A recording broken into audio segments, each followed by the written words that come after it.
What's the real reason your bank account never seems to grow, no matter what you try? Think about it for a moment. You've read the books, followed the advice, maybe even hired a financial coach. You track every penny, you've cut out the lattes and the streaming services, you work longer hours than ever before. And yet, here you are, still struggling, still stressed, still wondering if you'll ever experience true financial freedom. The question isn't whether you're trying hard enough. The question is, are you fighting the right battle? Most people spend their entire lives treating money problems like they're purely mathematical. Add more income here, subtract more expenses there, balance the equation, and everything should work out. But what if that's exactly why nothing changes? What if the numbers are just symptoms of something far deeper, something operating beneath the surface that you can't see on a spreadsheet? Florence Scovel Shinn understood this over 100 years ago. While everyone around her was obsessed with practical strategies and conventional wisdom, she was exploring territory that most people didn't even know existed. She wasn't a banker or an economist. She was a mystic, a teacher, someone who dared to ask the uncomfortable questions that nobody else was asking. And through years of careful observation and study, she uncovered a stunning truth. The invisible world shapes the visible one. Your spiritual state directly creates your material circumstances. But before we begin, please hit the like button and let me know where in the world you're watching from today. It's always fascinating seeing who's joining us from around the world. And if you haven't already, make sure to hit that subscribe button and turn on the notification bell so you don't miss any of our future videos. Now, I know what you might be thinking. This sounds too abstract, too out there to actually help with real bills and real debt. But here's what's fascinating. The people who applied her teachings didn't just see small improvements, they experienced complete reversals. Debt that had suffocated them for decades suddenly dissolved. Opportunities appeared out of nowhere. Money flowed in from directions they never anticipated. Has this ever happened to you? You get a raise at work, feel that brief moment of relief, and then, almost immediately, an expense you never saw coming eats up every extra dollar. It's like there's an invisible force draining away everything you managed to accumulate. And you're right, there is. Florence Scovel Shinn called it the law of attraction, but not in the watered-down way you've probably heard it explained. She wasn't talking about vision boards and affirmations. She was talking about a fundamental spiritual law as reliable as gravity, one that governs how abundance or lack manifests in your experience. And she discovered a specific practice rooted in ancient wisdom that allows you to work with this law instead of against it. What you're about to discover might challenge everything you've been taught about money. It might seem too simple to be true, but sometimes the most powerful solutions are the ones hiding in plain sight, waiting for someone ready to see them. And the fact that you're here, right now, reading these words, might not be the accident you think it is. Stay with me, because we're about to explore why your financial struggles might have less to do with your income and more to do with forces you didn't even know were at work. And once you understand how these forces operate, here's where most people get stuck, and it's not their fault. We've been conditioned from childhood to believe that success is a simple formula. Work hard, save diligently, make smart choices, and prosperity will follow. It's the narrative that gets repeated in every self-help book, every financial seminar, every motivational speech. And there's truth in it. Effort matters, discipline matters. But if that were the whole story, wouldn't everyone who works hard be wealthy? Wouldn't every person who budgets and sacrifices eventually break through? The uncomfortable reality is that you probably know people who barely try and somehow always land on their feet financially. Meanwhile, you're exhausted from the constant grind, and still, the breakthrough never comes. That's not a moral failing on your part. It's evidence that something else is at play here, something that operates beyond the realm of hustle and strategy. Florence Scovel Shinn saw this pattern everywhere she looked. Good people, hard-working people, people who did everything right according to conventional wisdom, yet they remained trapped in financial limitation. And then there were others, sometimes less educated, sometimes less experienced, who seemed to attract opportunity effortlessly. The difference wasn't intelligence or work ethic. The difference was alignment with a spiritual principle that most people don't even know exists. Think about the timing of your financial setbacks. Really examine the pattern. You're about to make progress. You can feel momentum building. And then, bam, something derails it. Your phone breaks. Your landlord raises the rent. A family member needs help. It's uncanny how these obstacles appear at the exact moment you're gaining ground, isn't it? What if that's not random chaos? What if there's an invisible current running beneath your financial life, and until you learn to navigate it, you'll keep getting pulled under no matter how hard you swim? Make sure to subscribe to the channel so you don't miss any of these transformative teachings. This is a journey toward the abundance already prepared for you. This is the hidden truth that changes everything. Your money problems aren't primarily about money. They're about frequency, about resonance, about the unseen patterns that shape what shows up in your visible world. Every thought you think, every belief you carry about what you deserve or what's possible for someone like you, these aren't just abstract ideas floating harmlessly in your mind. They're creative forces, actively constructing the reality you experience tomorrow. Now I want to go even deeper into this revelation, because understanding the mechanics of how this actually works is what separates people who hear spiritual teachings and forget them from people whose lives genuinely transform. When Florence Scovel Shinn talked about the spiritual laws governing abundance, she wasn't being poetic or philosophical. She was describing something as real and measurable as the law of gravity, except this operates in a dimension most of us never look at. Your external circumstances, the balance in your account, the opportunities that come or don't come, the unexpected expenses that always seem to arrive. These are mirror reflections of your internal landscape.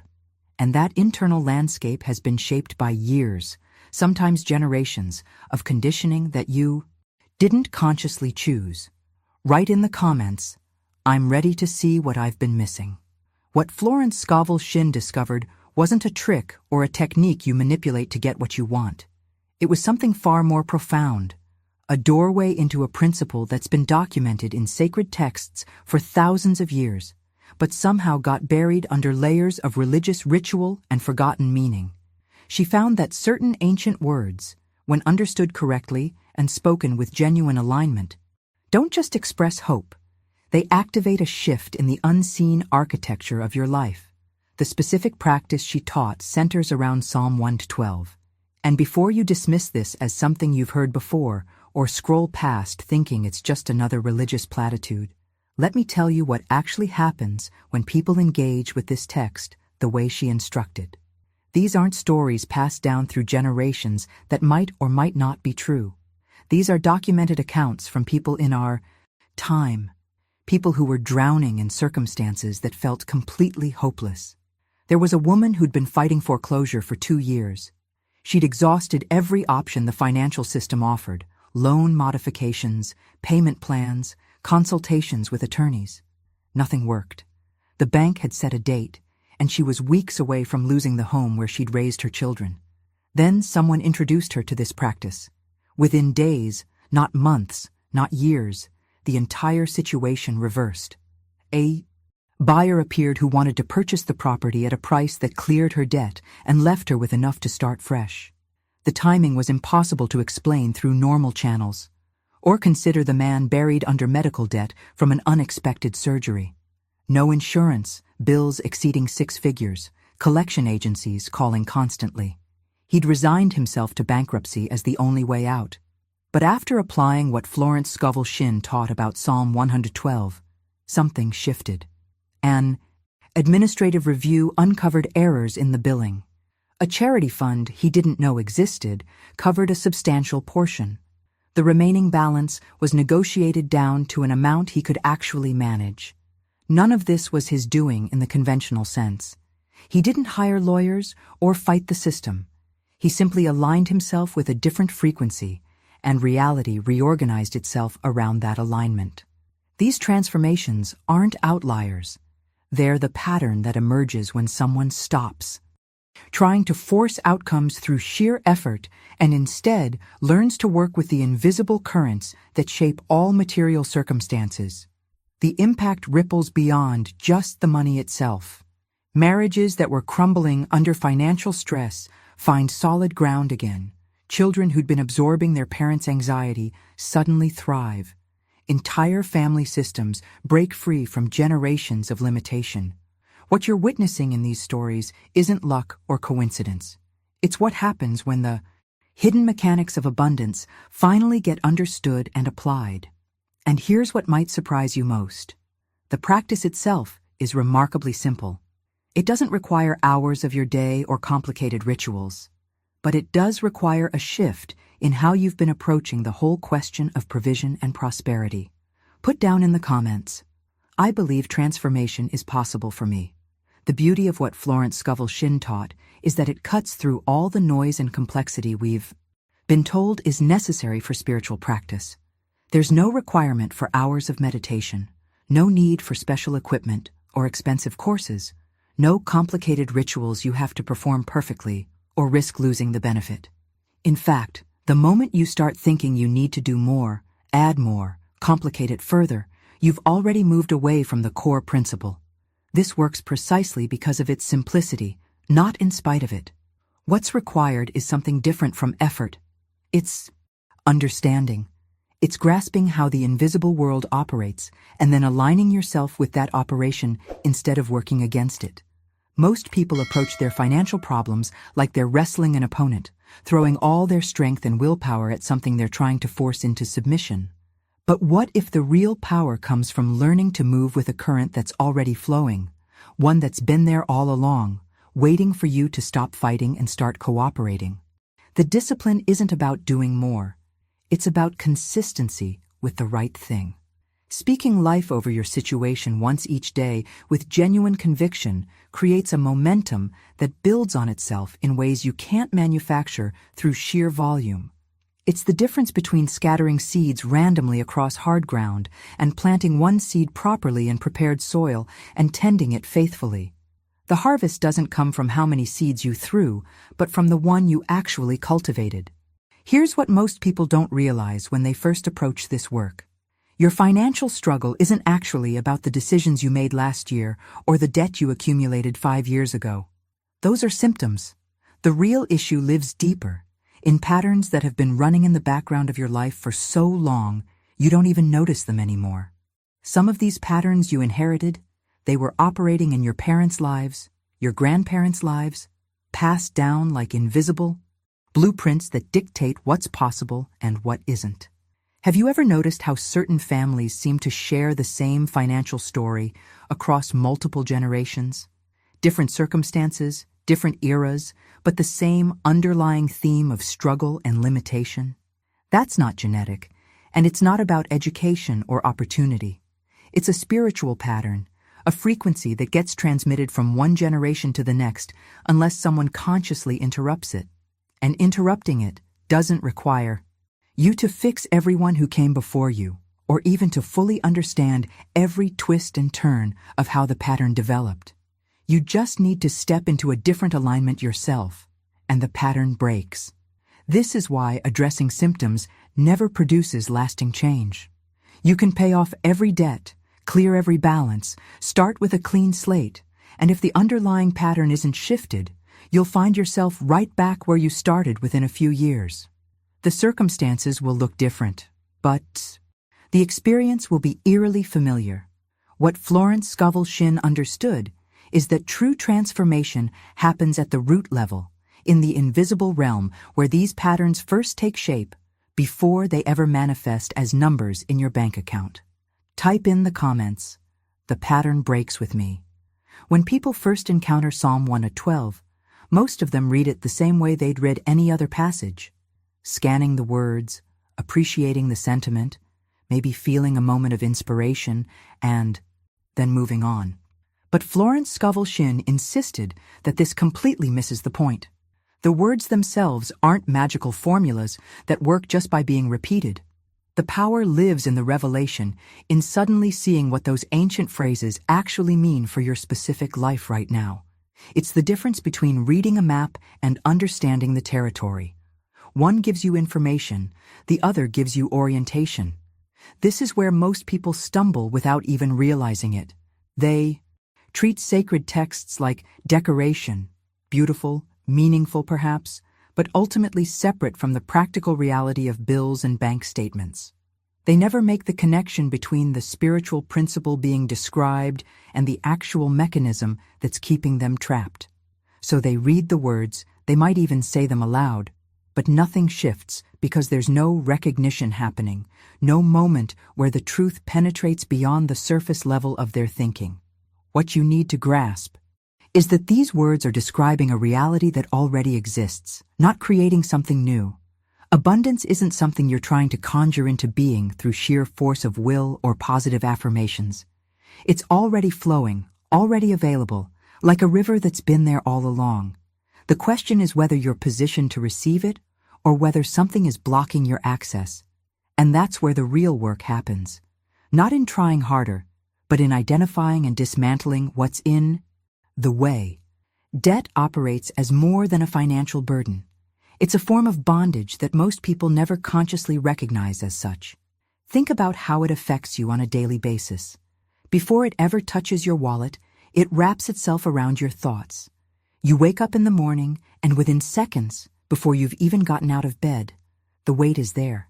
The awareness of what you owe, the anxiety about how you'll manage, the mental calculations that run on an endless loop in the background of every other thought you try to have. If this resonated with you, hit that like button. It helps this message reach others searching for the same breakthrough. From your mind, it moves into your emotions. That constant low-grade stress becomes so normal you forget what peace actually feels like. You become irritable, defensive, quick to react. Joy feels inaccessible, like something other people get to experience but not you, not right now, not until this gets resolved. And then it seeps into your sense of self. You start identifying with the struggle. You begin to see yourself as someone who's always behind, always scrambling, fundamentally lacking something that others seem to have figured out. This is the hidden dimension of financial struggle that no debt counselor will ever address with you. They'll help you with payment plans and budgets, and those things have their place. But they can't touch the spiritual chains that are actually running the show. Those chains affect every decision you make, who you believe you can become, what opportunities you allow yourself to pursue, even the relationships you think you deserve. The tragedy that plays out in millions of lives is this. People are genuinely trying. They're working double shifts, sacrificing time with their families, pushing their bodies past exhaustion, and yet the financial breakthrough never arrives. And the reason has nothing to do with their work ethic or intelligence. They're simply fighting a battle on the wrong terrain entirely. It's like showing up to a chess match with boxing gloves. All the effort in the world won't help if you're using the wrong tools for the challenge you're actually facing. Florence Scovel Shinn saw this pattern everywhere.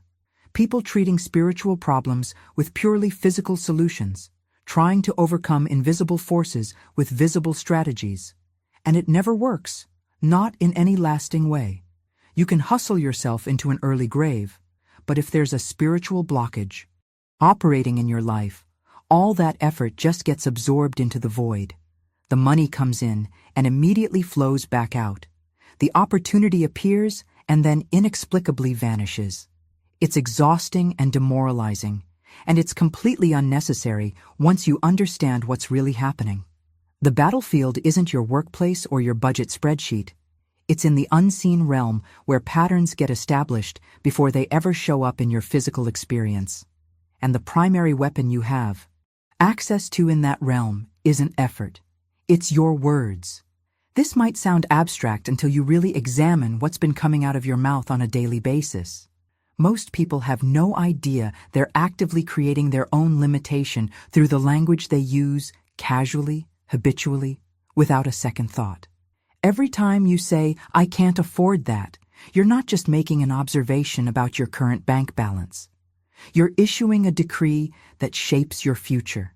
You're sending a message into the universe about who you are and what's possible for you. And that message gets received and reflected back to you as continued lack. The same thing happens when you tell people, "I'm always broke," or "money just slips through my fingers," or any of the 1,000 variations of poverty consciousness that have become so normalized we don't even hear them anymore. These aren't harmless descriptions of temporary circumstances. They're creative declarations that actually strengthen the very pattern you're trying to escape. Your tongue carries a power that most people never tap into because they've been conditioned to see words as passive, as merely reflecting reality rather than actively constructing it.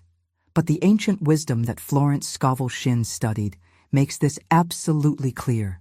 Life and death, abundance and poverty, freedom and bondage, all of it is in the power of the tongue. This isn't metaphorical. It's mechanical. The universe responds to the frequency you broadcast, and your words are one of the primary ways you establish that frequency. When you speak lack, you align yourself with lack. When you speak limitation, you tune yourself to limitation. And then you wonder why nothing changes despite all your hard work. The answer is simple.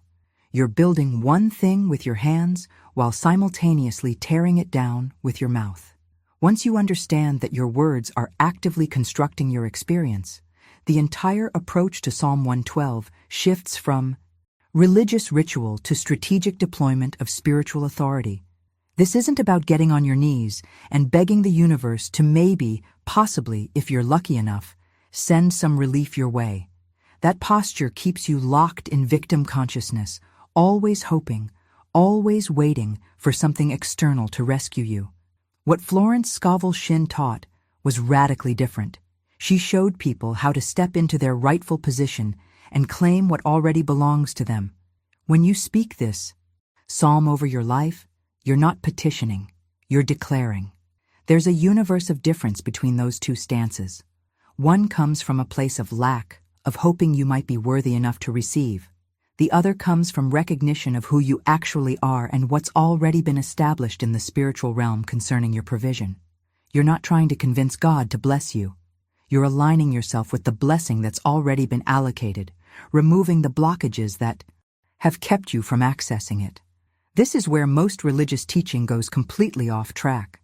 It trains people to approach the divine with their hat in their hand, grateful for whatever scraps might fall from the table, never daring to claim their full inheritance.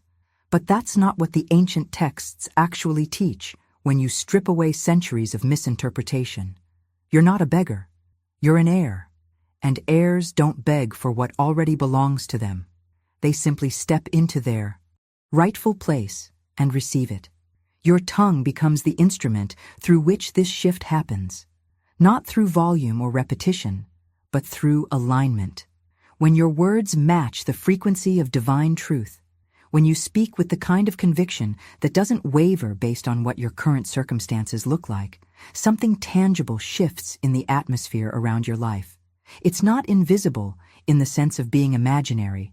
It's invisible in the sense that it operates in a dimension you can't see with physical eyes. But the effects are absolutely measurable in the material world.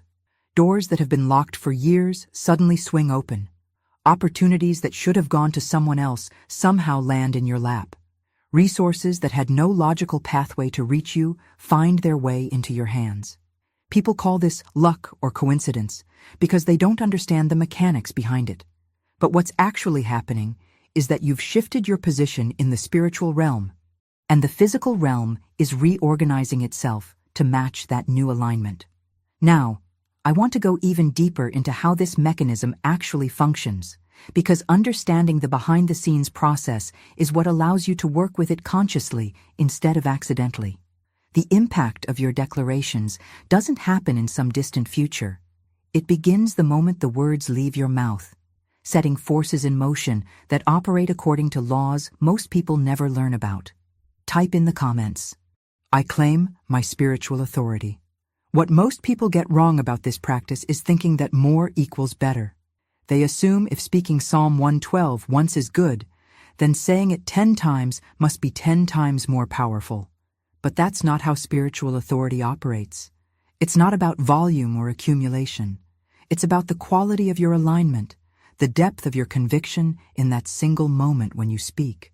One declaration made with absolute faith carries infinitely more power than 100 repetitions muttered with doubt running underneath.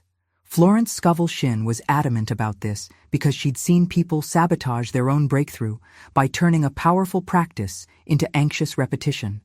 When you're constantly repeating something out of desperation, you're actually broadcasting the opposite message. You're saying you don't really believe it worked the first time, so you're trying to force it through sheer quantity. That frequency of doubt is what gets transmitted, and it blocks the very thing you're attempting to receive. The transformation happens through intentionality, not frequency. One focused, fully present declaration where you genuinely step into the truth of what you're speaking. That's what shifts reality. You're not trying to convince the universe or wear down some resistance through persistence. You're simply aligning yourself with a flow that's already there, positioning yourself to receive what's already been made available. And that positioning happens in a moment, in a decision, not through endless repetition. What's remarkable is how quickly the internal shift begins. Most people expect that if something is going to change their life, it should feel monumental, like lightning striking or the ground shaking beneath their feet. But the actual experience is almost anticlimactic in its subtlety. On that very first day, after you've spoken the psalm with genuine intention, there's this quiet sense of something releasing. It's not dramatic. You might not even notice it consciously at first, but there's a weight that's been sitting on your chest for so long you forgot it was there, and suddenly it's lighter. People describe it as an inexplicable peace that doesn't match their external circumstances. Their bank account hasn't changed yet. The bills are still sitting on the counter. Nothing in the visible world is different, but internally, something fundamental has shifted. That peace is the first signal that the spiritual atmosphere surrounding your finances is beginning to transform. It's evidence that your words landed, that the alignment happened, that forces are now moving on your behalf even though you can't see them yet. This initial shift is easy to dismiss or overlook, especially if you're still locked into thinking that only visible changes count. But what you're experiencing in that moment of peace is actually the most important part of the entire process. It's the foundation from which everything else builds. Because transformation always moves from the inside out, never the other way around. The external manifestation is just the final stage of a process that begins in the unseen realm. Write in the comments, "I feel the shift happening now." Once that internal foundation is established, the external world begins responding in ways that are impossible to explain through conventional logic. This usually happens around the second day, and the timing is so precise, so perfectly orchestrated, that trying to dismiss it as coincidence requires more faith than just accepting that something real is happening. You'll be going about your normal routine when your phone rings with a number you don't recognize. Normally you might ignore it, but something prompts you to answer. And it's someone offering exactly what you need: a job opportunity, a client you'd forgotten about, information that solves a problem you've been wrestling with. Or maybe you check your email and there's a message from someone you haven't heard from in years, and they're reaching out about something that directly addresses your current situation. These aren't vague signs you have to squint at and interpret. They're specific, tangible, perfectly calibrated to your circumstances in a way that feels almost eerie until you understand that this is how the universe operates once you've aligned yourself correctly. The help you need doesn't always look like you expected it to, but it arrives with a precision that leaves no doubt something beyond random chance is at work. What Florence Scovel Shinn observed across thousands of cases is that there's a rhythm to how manifestation unfolds. The internal shift happens first, establishing the new frequency. Then the external signs begin appearing, confirming that your alignment has been registered and forces are mobilizing on your behalf.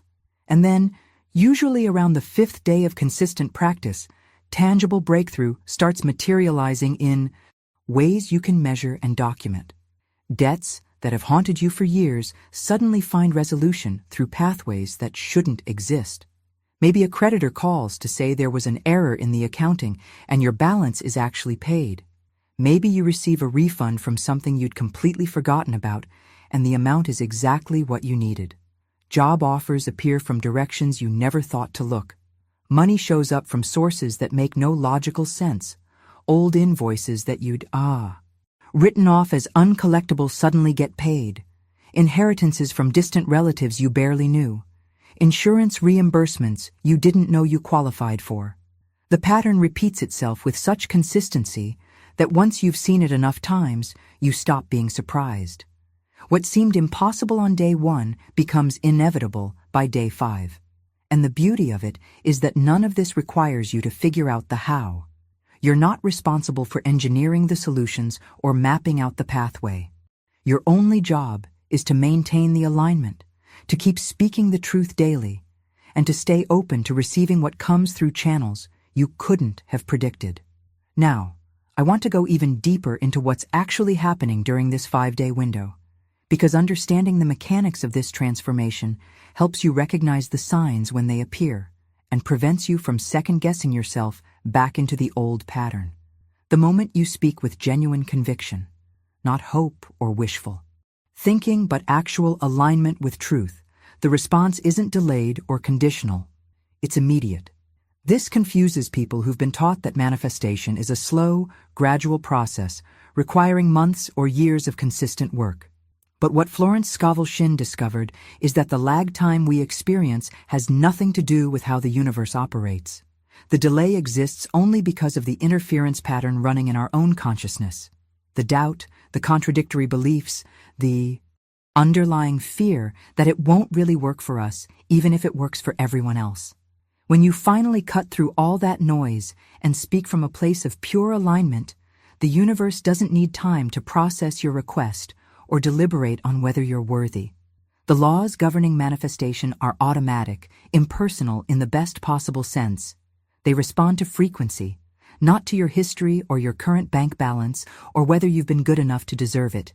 You're not manipulating reality or forcing something unnatural to happen. You're finally operating in harmony with principles that have existed long before you were born and will continue existing long after you're gone. What catches people off guard is realizing that the financial transformation, as significant as it is, actually represents the smallest part of what's shifting. The real revolution happens in your mindset, in the fundamental way you understand yourself and your relationship to the world around you. That constant undercurrent of fear that's been running in the background of every decision you make for years, it starts dissolving. Not because your circumstances have completely resolved yet, but because something deeper has changed in how you're relating to those circumstances. The anxiety that used to wake you at 3 a.m, the knot in your stomach every time you checked your bank account, the shame you felt when money came up in conversation, all of that begins losing its grip. And what replaces it isn't manic positivity or forced optimism. It's something much quieter and infinitely more powerful. It's an unshakable knowing that you're not a victim of random economic forces or bad luck or your own past mistakes. You're a co-creator, actively participating in the construction of your reality through principles you now understand and can work with consciously. This shift in identity is what makes the transformation permanent rather than temporary. You're not just experiencing a lucky break that might disappear as mysteriously as it arrived. You fundamentally altered your position in the spiritual realm, and from that new vantage point, abundance isn't something you chase or hope for. It's something that flows naturally because you've removed the blockages that were deflecting it away from you. The journey from scarcity consciousness to abundance consciousness doesn't happen through years of therapy or expensive seminars. It happens through consistent alignment with truth, which is exactly what speaking Psalm 112 daily accomplishes. Type in the comments, "I am a co-creator of my reality." Here's where so many people lose the thread without even realizing it. They hear about Psalm 112, they pull it up on their phone or flip to it in their Bible, And they read through it once or twice. Maybe they even read it aloud. And then they wonder why nothing happens, why their circumstances stay exactly the same. The problem isn't the psalm itself. It's that they approached it the same way they'd approach any other piece of text, scanning the words, processing the information, and moving on. That's casual reading, and casual reading produces casual results, which is to say, no results at all. What Florence Scovel Shinn taught was something entirely different. She was talking about intentional declaration, which requires a completely different quality of presence and engagement. When you declare something, you're not just acknowledging that the words exist. You're stepping into them, embodying them, speaking them as someone who fully expects them to manifest in the physical realm. There's conviction behind it, faith that doesn't waver based on what you currently see. One is religious routine, going through motions because you're supposed to or because you hope it might help. The other is deliberate alignment with divine truth, a conscious choice to position yourself in agreement with laws that govern how reality operates. The difference shows up immediately in the results. Routine produces nothing because there's no real power behind it, no genuine shift in frequency. Declaration, on the other hand, activates spiritual authority because you're engaging with the practice as a participant rather than a spectator. And that distinction matters more than almost anything else in this entire process. You cannot stand on the sidelines of your own transformation and expect breakthrough to happen to you. It doesn't work that way. The decision to change your financial reality begins the moment you stop observing and start engaging. This is why making a declaration, even a public one, carries such weight. When you type something in the comments or say something out loud to another person, you've crossed a threshold. You're no longer keeping this private, turning it over in your mind as a possibility you might explore someday when you feel ready. You've planted a flag, created accountability, put something concrete into the world that you can point back to and say, that's when I decided things would be different. That act of declaring creates a seed of expectation, and expectation is one of the most powerful forces in the manifestation process. People underestimate this step, thinking it's just symbolic or motivational. But what's actually happening is you're using your voice to establish your position in the spiritual realm, to announce your alignment with abundance rather than lack. The universe doesn't respond to your private thoughts nearly as powerfully as it responds to declarations made with conviction. Your voice carries creative authority that your internal dialogue simply doesn't possess. And when you make that declaration publicly, you're amplifying the signal, ensuring that it penetrates through any remaining doubt or hesitation. Write in the comments, I am fully engaged in my transformation. When you make that declaration, what you're really doing is drawing a line in the sand of your entire story. On one side of that line is everything that's been, every struggle, every sleepless night, every moment of panic when you opened the mail, every conversation you avoided because you were ashamed of your financial situation, every dream you shelved because it seemed impossibly out of reach. That's the old territory, the landscape you've been living in, sometimes for years, sometimes for your entire life. And on the other side of that line is what's coming, the breakthrough you're about to experience, the freedom that's already moving toward you, the version of yourself who looks back at this moment and marvels at how quickly everything changed. Your voice is what builds the bridge between those two realities. Not your hope, not your wishful thinking, not even your positive attitude.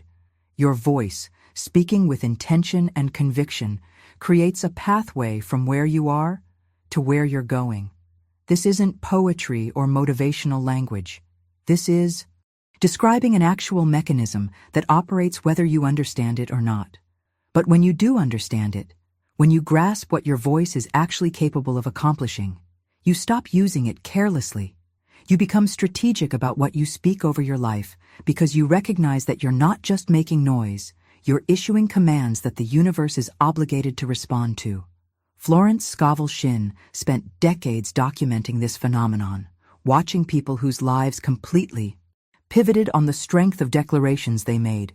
These weren't extraordinary people with special gifts or unusual circumstances. They were ordinary individuals who discovered the hidden mechanism that drives every major shift anyone has ever experienced.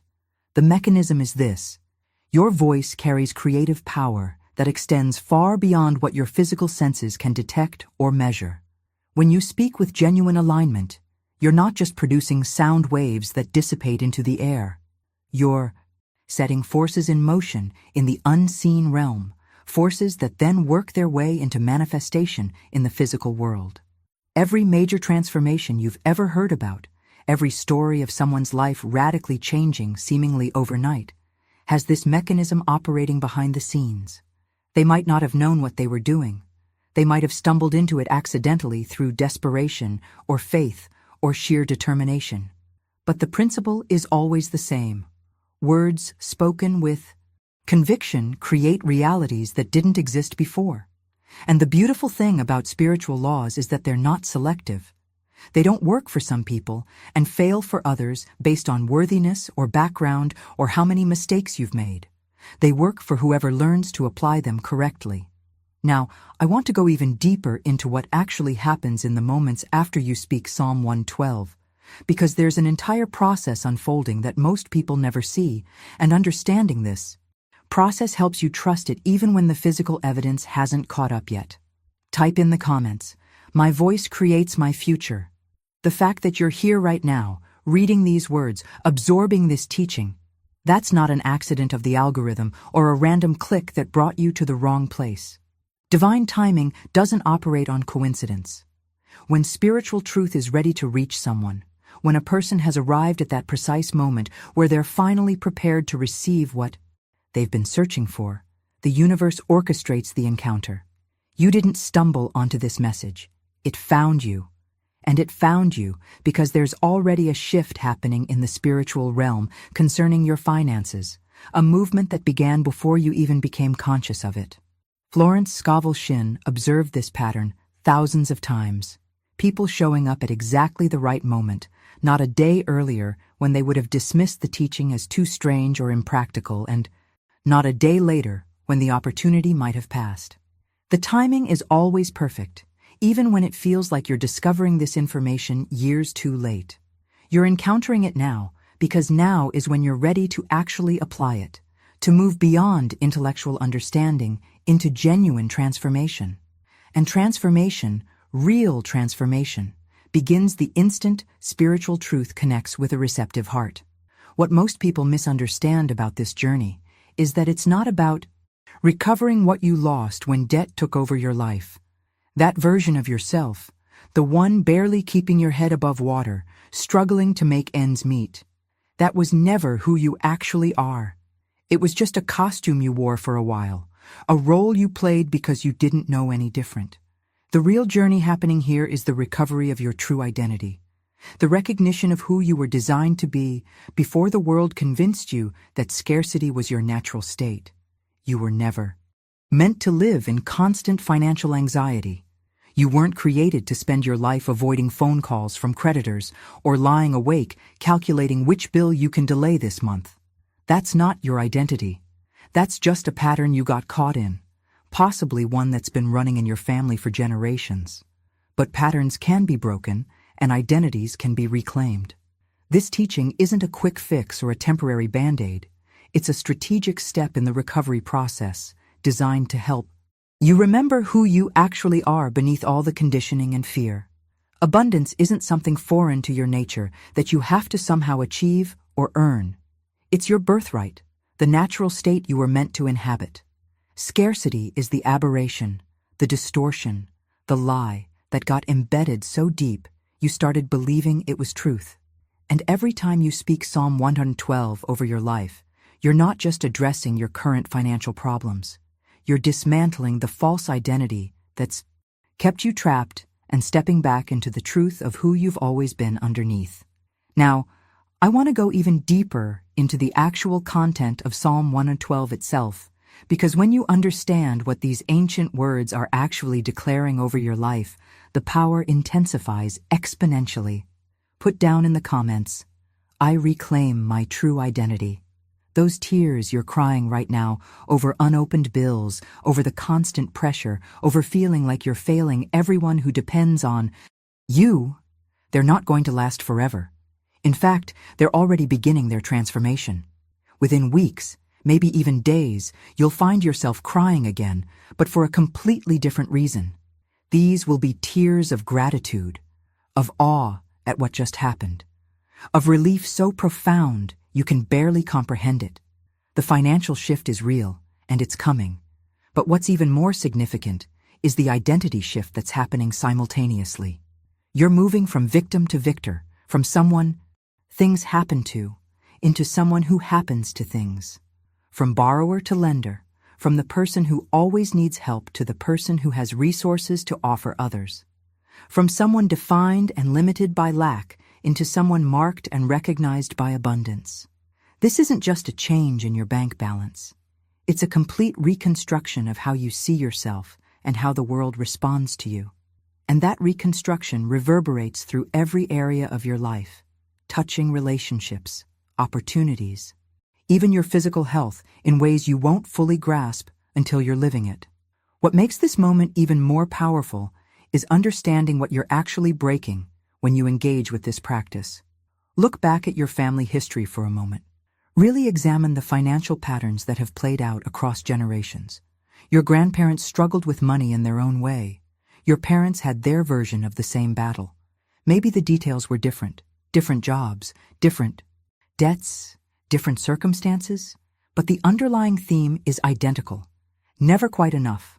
Always something unexpected draining the resources. Plans that seemed solid suddenly falling apart. This isn't genetic. You didn't inherit a poverty gene that determines your financial future. What's actually been passed down is a spiritual pattern, an invisible template that keeps recreating the same basic experience across different lifetimes and circumstances. The forms change. What was farm debt for one? Generation becomes credit card debt for another. What was medical bills for your parents becomes student loans for you. But the root remains identical. It's a spiritual chain of lack, a frequency that gets transmitted from parent to child, not through DNA but through proximity, through absorbed beliefs, through witnessing and internalizing the same fearful relationship with money. This cycle repeats itself automatically, generation after generation, until someone in the family line finally recognizes it for what it is and makes the deliberate decision to break it. That someone is you. Right here, right now, you're not just addressing your personal debt. You're ending a pattern that's been running in your bloodline for longer than you know. And when you break it for yourself, you're simultaneously breaking it for everyone who comes after you. Your children, their children, descendants you'll never meet who will live in freedom because you had the courage to interrupt the cycle. Write in the comments, "The generational curse ends with me." You've experienced this so many times, you probably stopped counting. You finally managed to save a little money, maybe $500 in your emergency fund, and you feel that brief moment of relief. Then within days, sometimes within hours, the car breaks down, or the water heater dies, or your child needs something urgent for school, and the amount needed is always just slightly more than what you saved, forcing you to dip into credit again. The timing is too precise, too consistent, too perfectly calibrated to be dismissed as bad luck or coincidence. This is spiritual resistance manifesting in the natural realm. There's an invisible force working to keep you locked in the cycle of lack, and it operates with surgical precision. It waits until you're gaining momentum, until you're starting to believe that maybe things really are turning around. And then it strikes. Not randomly, but strategically, at the exact moment. That will cause maximum discouragement and reinforce the belief that you'll never get ahead no matter what you do. Most people experience this pattern for years, sometimes decades, and never recognize it for what it actually is. Evidence that there's a spiritual dimension to their financial struggle that purely practical solutions can't touch. Florence Scovel Shinn used a powerful illustration to help people grasp this concept. She said, trying to build wealth without addressing the spiritual root of lack is exactly like trying to fill a jar that has holes in the bottom. You can pour and pour. You can work yourself into exhaustion pouring more water into that jar. You can sacrifice everything, hustle until your health breaks, find every possible source of income, but it doesn't matter how much you add. It's all going to drain right back out through those holes. The problem was never the amount of water. The problem is the integrity of the container itself. This is why so many genuinely hardworking people feel trapped in an endless loop. They make progress and then lose it. They get ahead and then fall behind. They pay off one debt only to watch another appear. It's not because they're doing anything wrong in the practical sense. It's not because they lack discipline or intelligence or work ethic. It's because there are holes in their spiritual container, leaks that have been there possibly for generations, and everything they earn keeps draining through them before they can actually benefit from it. Until you patch those holes, until you address the fundamental spiritual issue, the cycle continues indefinitely. You can attend every financial seminar, read every book, follow every expert's advice, and still find yourself right back where you started. The breakthrough doesn't come from learning better strategies. It comes from fixing what's broken at the root level, in the unseen realm, where these patterns first take hold before they ever show up as numbers on a statement. Now, I want to go even deeper into how Psalm 112 actually functions as the patch for these holes. Because understanding this changes how you approach the entire practice and dramatically increases the impact it has on your life. Put down in the comments, "I'm patching the holes today." What you're dealing with has a name in ancient scripture, and understanding this changes everything about how you approach your financial struggle. It's called the devourer, and this isn't poetic language or symbolic imagery meant to make a sermon more interesting. Florence Scovel Shinn recognized, through years of study and observation, that there's an actual spiritual entity operating with a specific assignment: to consume what belongs to you before you can benefit from it. Money, yes, but not just money. Peace, opportunities, relationships, health, joy, anything that would contribute to your abundance and well-being gets targeted for destruction. The precision you've been experiencing, the way financial setbacks always seem to arrive at the worst possible moment, that's not the universe being randomly cruel or fate playing tricks on you. It's a spiritual assignment being carried out with deliberate intent. The devourer doesn't show up haphazardly. It watches, it waits, and it strikes when the impact will be most devastating, when it can reinforce the lie that you're destined for perpetual lack. This is why conventional financial advice, no matter how sound, can't produce lasting breakthrough on its own. You're not just fighting against economic circumstances.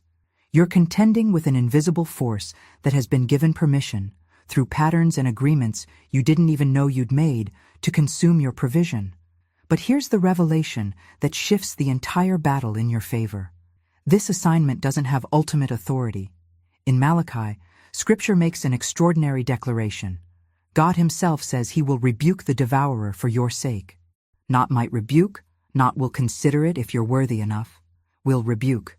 Present tense, already established, non-negotiable. The provision is already made. The victory has already been won in the spiritual realm.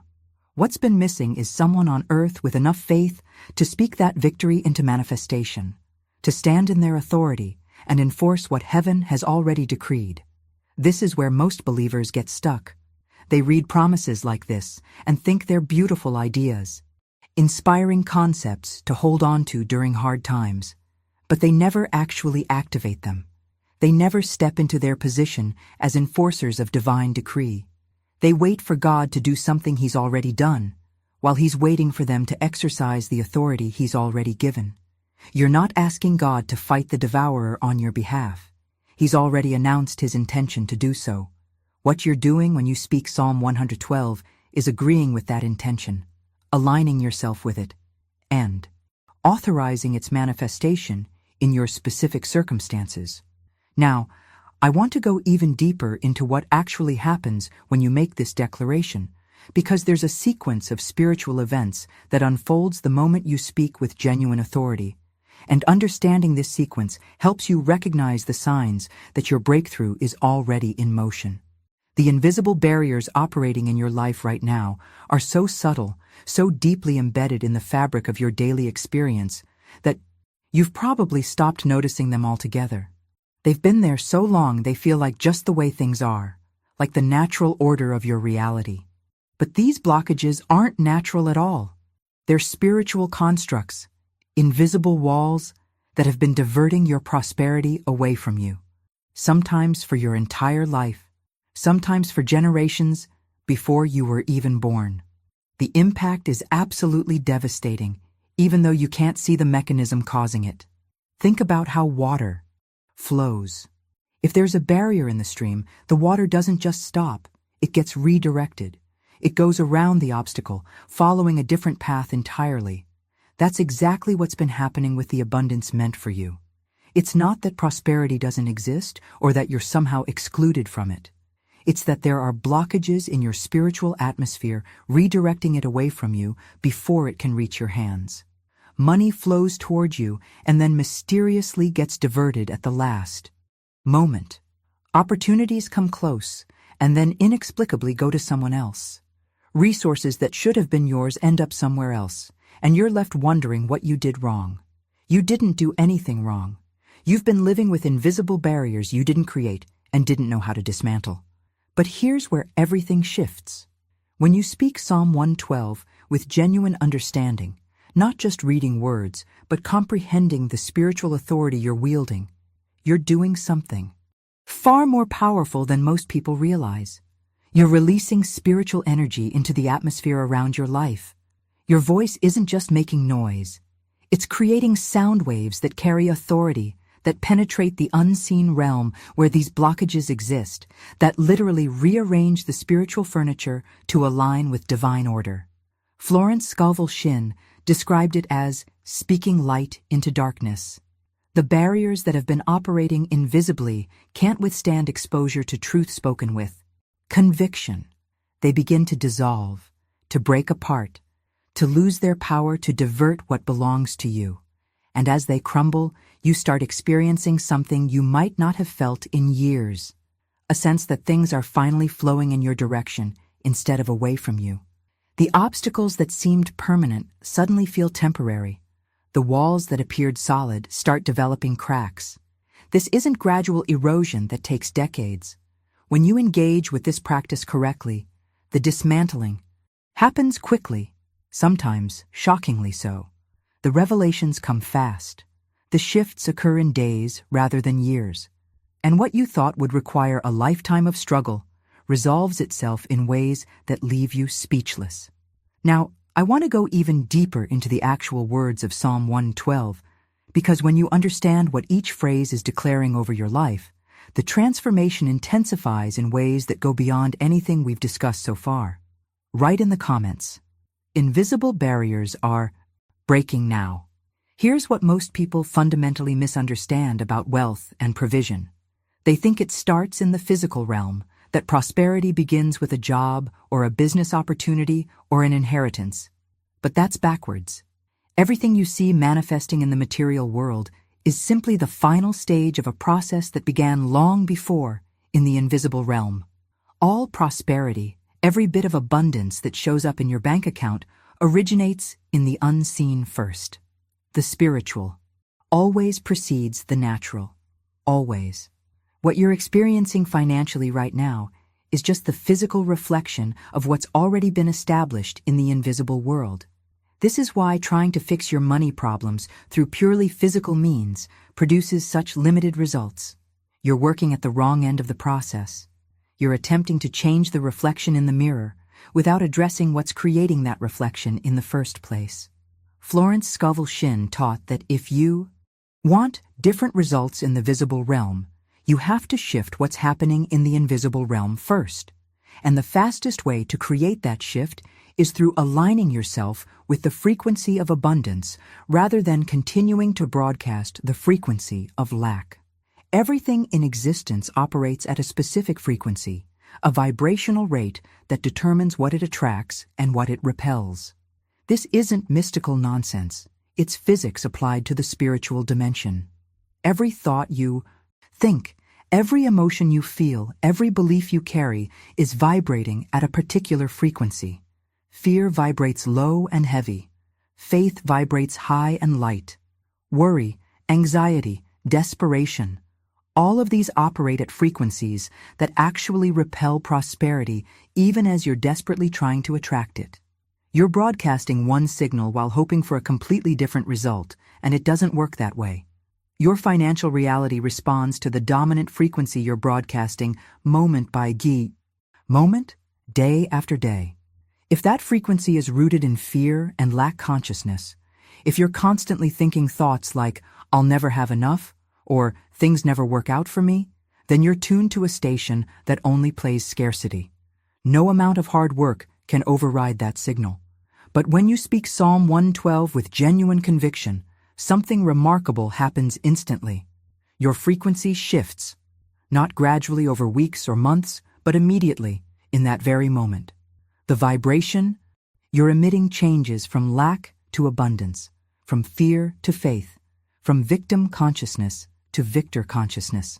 This shift creates an immediate change in what you're magnetically attracting into your experience.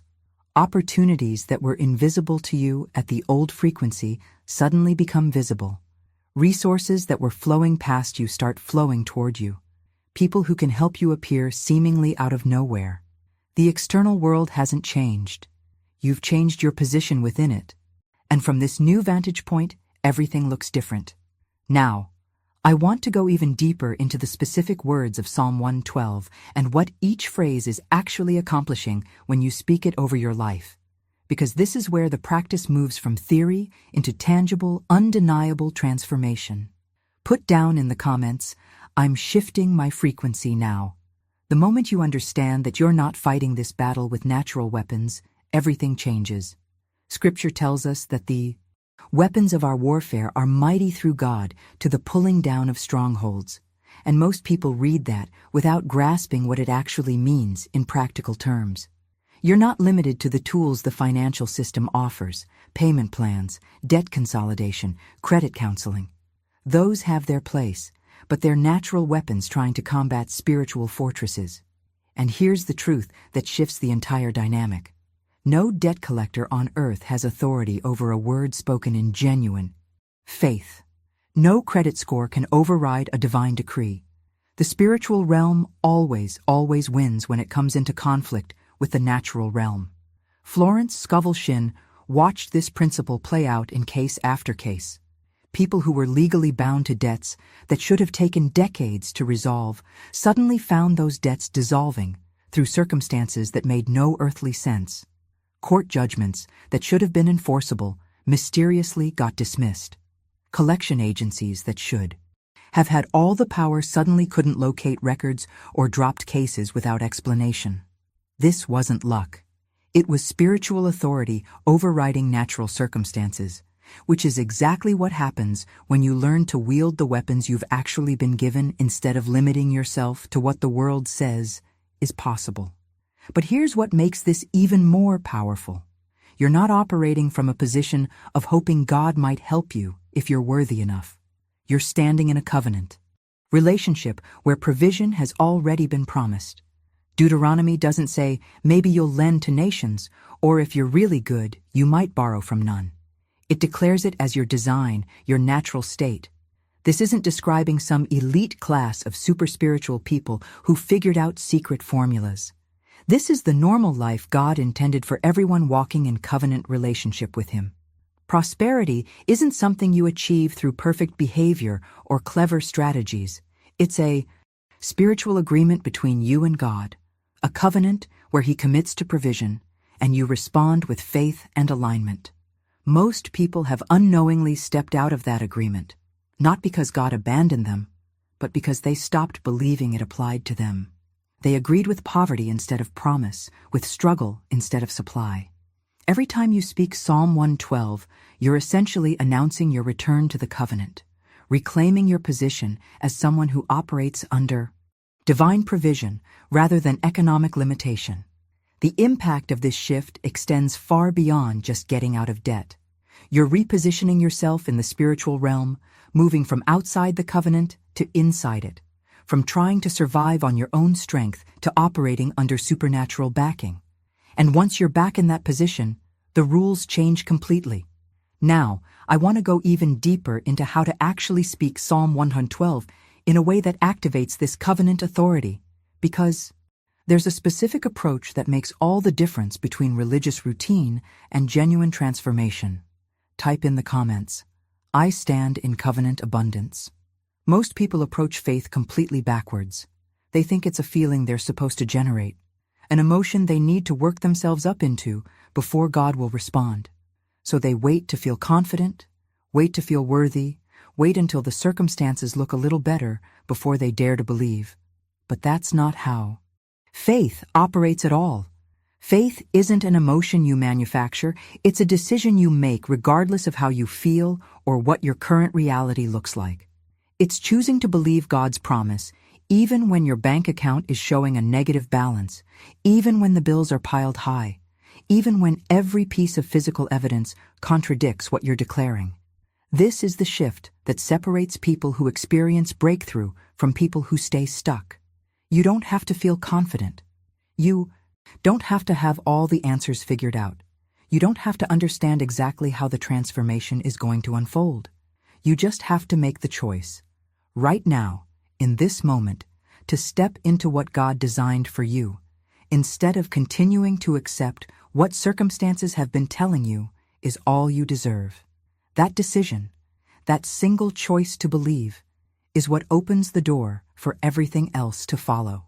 Florence Scovel Shinn understood this so deeply that she developed a specific practice to help people make this transition from passive hoping to active faith. It's a 5-day prayer journey built around Psalm 112, and what makes it so effective is its simplicity combined with its intensity. This isn't a complicated ritual requiring hours of your day or special conditions. It's a straightforward prayer that you speak once daily for 5 consecutive days. But in those 5 days, something remarkable happens that people struggle to put into words even after experiencing it. The testimonies that have come from this practice are almost overwhelming in their consistency. Debts that should have taken years to resolve get eliminated in days. Peace that's been absent for decades floods back into hearts and homes. Money starts flowing from directions people never anticipated. Forgotten accounts, unexpected refunds, opportunities that materialize out of nowhere. And it all traces back to those 5 days of declaring Psalm 112 with genuine faith, of making the decision to believe before seeing the evidence. What you're about to engage with isn't theory or philosophy. This is a proven pathway that thousands have walked before you, and every single person who completed the journey with real faith saw transformation. Not some of them, not the lucky ones. Everyone who genuinely engaged. The question isn't whether it works. The question is whether you're ready to commit to 5 days of speaking truth over your life, even when everything around you is screaming the opposite. Now, I want to go even deeper into what actually happens during these 5 days, the specific shifts you'll experience, and how to recognize the signs that your breakthrough is already unfolding even before you see the physical evidence. Write in the comments, "I commit to the 5-day journey." If you're still here with me right now, that tells me something important about you. You didn't just casually click on this video and drift away after a minute or two. You stayed. You absorbed. You allowed these truths to settle into your spirit. And that's exactly the kind of intentionality that produces real transformation, not just temporary inspiration that fades by tomorrow.